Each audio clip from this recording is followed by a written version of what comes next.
50वें श्लोक में संजय ने यही कहा है। पुनः सौम्य बपुव होकर इस भयभीत हुए अर्जुन को आश्वासन दिया है। भगवान ने 3 रूप दिखाए हैं, पहला विश्व रूप, फिर चतुर्भुज रूप और मनुष्य रूप। तब अर्जुन के हृदय में कैसे भाव उत्पन्न हुए वे कहते हैं। जनार्दन तब इत दृष्टवेदम मानुषम 51वें श्लोक में कहते हैं, दृष्टवेदम मानुषम रूपम तब सौम्यम जनार्दनम इदानीमस्मि संप्रतः सचेतः प्रकृतिम गतः। यह सौम्य नर्तन देख भगवान मन ठिकाने आ गया, जिस भांत पहले था वही अपनी अवस्था पा गया। इसका अन्वय है, जनार्दन तब इदम सौम्यम मानुषम रूपम दृष्ट्वा इदानीम सचेतः संप्रतः अस्मि प्रकृतिम गतः। हे जनार्दन, आपके इस अति शांत मनुष्य रूप को देखकर अब मैं स्थिर चित्त हो गया और अपनी स्वाभाविक स्थिति को प्राप्त हो गया हूँ। जनार्दन माने जनों का अर्दन करने वाले, स्वजन या भक्तजन को ही अर्दन यानी दबाते हैं। प्रायः लोग उन्हीं को दबा सकते हैं जिनको दबा सकते हैं, या तो अपने को या अपने लोगों को या भक्त को, जिस पे अपना अधिकार है उसी को दबा सकते हैं। सज्जन या दबने वाले को ही दबाया जा सकता है, अपने को ही या अपना कहने वाले को ही रोका या समझाया जा सकता है, दूसरे को नहीं। दुष्ट दबेगा ही नहीं तो क्या दबाएंगे उसे। 2 बात हैं, व्यक्ति यदि वस्तुओं से लड़े तो मेरी ही ओर ये आ पाएगा, अतः स्नेह व कृपा अधिक से अधिक देते हैं। वह जब वस्तुओं से लड़ेगा, वस्तुओं को नहीं चाहेगा, तो भगवान अपनी स्नेह और कृपा अधिक से अधिक देते हैं उसे। भौतिक वस्तुएं कम से कम देते हैं। दूसरा, माया का अर्जन कर नाश करने वाले भी भगवान हैं। माया के विस्तार में मनुष्य को कोई बात समझ में नहीं आती। जब माया का अधिक विस्तार होता है किसी के पास तो उसको कोई बात समझ में नहीं आती। बाहर कितना भी विस्तार हो लेकिन मन में माया का विस्तार ना हो। जनक जैसे महाराज के पास क्या नहीं था, लेकिन ब्रह्म में ही लीन थे। दुष्टों का भी मर्दन तुम ही करते हो, यही आपकी प्रतिज्ञा है। परित्राणाय साधुनाम, तो मैंने तो प्रत्यक्ष देख लिया है। विपक्षियों या दुष्टों को एक एक करके सबको निगल लिया आपने। मेरी तो आंखें खुल गईं। आपकी महानता देखकर सहस्त्र सूर्यों के समान मेरी आंखें चौंधिया गईं और भयभीत भी हो गईं। मुझे खूब दबा भी चुके हो आप, दिखा भी चुके हो और कृपा भी बहुत की है। अतः ये संबोधन बहुत ही सार्थक है जनार्दन। तब इदम सौम्यम मानसम रूपम दृष्टवा, यह जो सौम्य रूप दिखाया पशु पक्षियों का रूप किसी को आनंदित करने वाला नहीं है, मनुष्य ही आकर्षित कर पाता है। बड़े बड़े भाव भी दिखा दिए हैं मनुष्य के चेहरे पर, पशु पर नहीं। पशु के चेहरे पर कोई भाव नहीं समझ में आते, दिखाई भी नहीं देते। कभी कभी थोड़ा क्रोध भले ही आ जाए, मनुष्य का चेहरा ही आकृष्ट करने वाला, भावपूर्ण, सुंदर, सौम्य व प्रसन्नता देने वाला, प्रसन्नता से पूर्ण होता है। इसी से मनुष्य भले ही मोह बस देखना चाहे, लेकिन देखना तो चाहता है। श्रद्धा प्रेम से संत सद्गुरु का दर्शन करता है। क्रोध या द्वेष से दुष्टों या मनुष्यों को देखता है। अतः जैसी भावना होती है जैसी दृष्टि से चाहो देखो। कहीं आत्मदृष्टि कहीं समदृष्टि है, कहीं विषम दृष्टि भी होती है। जाकी रही भावना जैसी, प्रभु मूरत देखी तैसी। आँख वही है, हृदय के भाव से भाव परिवर्तन होते हैं। साक्षात देखा कि आप कितने विशाल, विराट, भयावह, महान हो गए।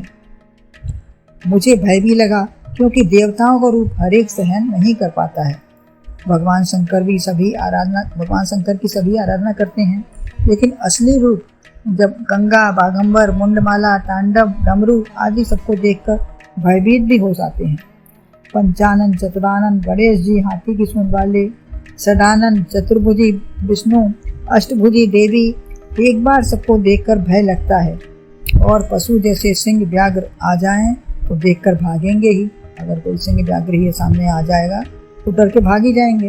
कोई घिनौना, कोई दया के पात्र, सब तरह के जीव सृष्टि में हैं। अतः हर समय देखना नहीं चाहते, हर चीज़ को हर समय देखना नहीं चाहते।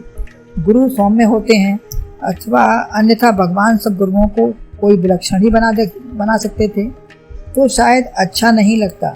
आत्म तत्व रूप से या सच्चिदानंद रूप से वह सब जगह समाये हुए हैं, लेकिन अंतर मन से ध्यान या विचार में दर्शन से तृप्ति नहीं होती।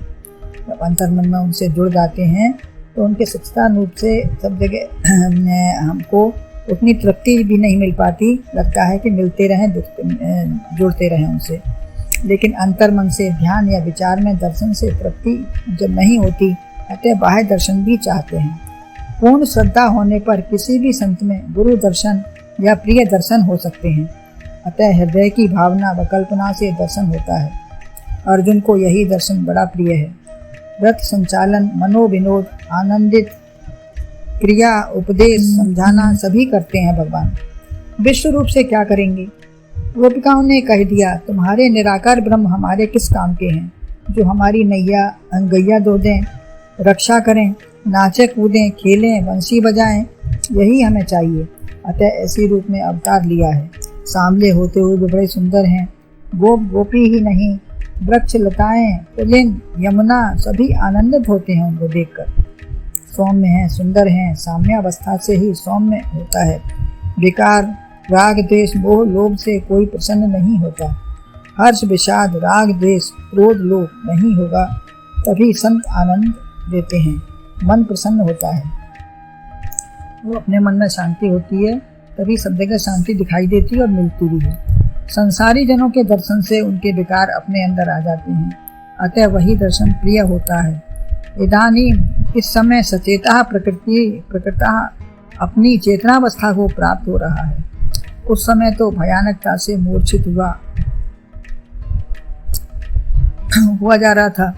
अब पूर्वावस्था प्राप्त करके चित्त मेरा निर्मल और शांत हो गया है। अब अच्छी व सुंदर वृत्ति को धारण कर लिया है। पहले खाते चबाते निगलते मनुष्यों को देखा, बड़ा भयावह रूप देखा तो डर लग रहा था। अब मंद मंद मुस्कान व सौम्य रूप को देखकर प्रसन्नता हो रही है। प्रकृतिगता अब स्वभाव को प्राप्त हो गया हूँ। मैं तुमसे हंसूं, बोलूं, प्रसन्न होऊं, बातें करूं, यही मुझे प्राप्ति हो गई है। बाहरी बातें आने जाने वाली आरोपित होती हैं। राग, द्वेष, क्रोध, लोभ, मोह आ गया। विकारी तो कई दिन इसमें भरे रहते हैं। जो विकारी लोग होते हैं जिनमें ये सब भरा है, तो कई दिन इसी में भरे मरे रहते हैं। सज्जन की लहरें आईं और चली गईं, अस्थायी न टिकने वाली होती हैं। चाहे जितने दिन बना रहे, लेकिन नष्ट होगा ही। विकार ऐसा नहीं है, आनी जानी चीज़ है तो नष्ट होगा ही, क्योंकि हमारा स्वभाव है स्थायी विकार रहित, सौम्य स्वभाव है हमारा। अपना स्वभाव, गुण, बात, स्वरूप यह सदा रहता है, सच्चिदानंद स्वरूप है। सत्यता, चैतन्यता, आनंद में हम सदा स्थिर रह सकते हैं। प्रकृति को प्राप्त हो गया हूँ। प्रकृति सबकी अलग है, स्वरूप सबका एक है। पहले लोभ, मोह, क्रोध, भय के सागर में छटपटा रहे थे, अब किनारा नहीं मिल रहा था। अब सौम्य दर्शन से किनारा मिल गया है और अपनी प्रकृति को प्राप्त हो गए हैं। गुरुदेव भगवान की जय।